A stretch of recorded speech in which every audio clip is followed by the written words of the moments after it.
Frères et sœurs en Christ et en humanité, que la grâce, la paix et la joie nous sont de la part de notre Seigneur Jésus le Christ.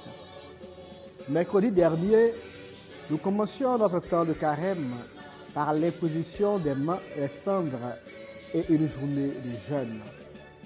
Durant 40 jours, nous serons invités à faire des efforts pour nous rapprocher de notre Créateur afin d'être libérés de tout mal et de tout péché. La finalité de cet entraînement est la résurrection avec le Christ.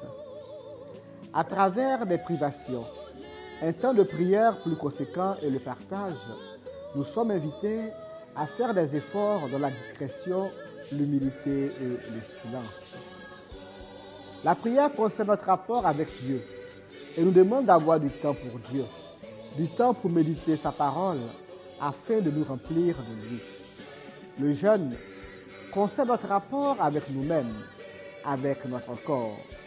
Mais nous voulons faire remarquer que le jeûne sans prière est irrésistible. C'est pourquoi il doit nous ouvrir à l'aumône. Le jeûne permet donc de marquer un arrêt et de remettre de l'ordre dans notre vie. L'aumône, quant à lui, concerne notre rapport avec les autres. L'aumône que nous ferons doit être le fruit de notre jeûne. Et nous devons le donner à autrui. On ne jeûne pas pour économiser ou se rattraper. On peut donner un peu de son temps, un peu de son argent, un peu de sa nourriture, un peu de son tout.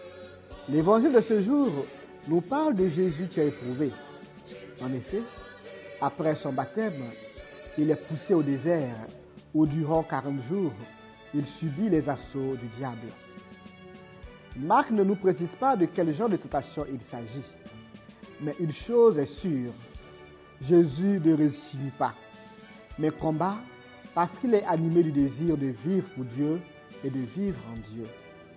Nous aussi, nous sommes invités à combattre les assauts du diable, encore plus durant ces 40 jours d'entraînement que l'Église nous donne.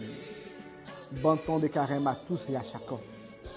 Si vous avez aimé cette vidéo, n'oubliez pas de la liker, de la partager et de vous abonner à notre page.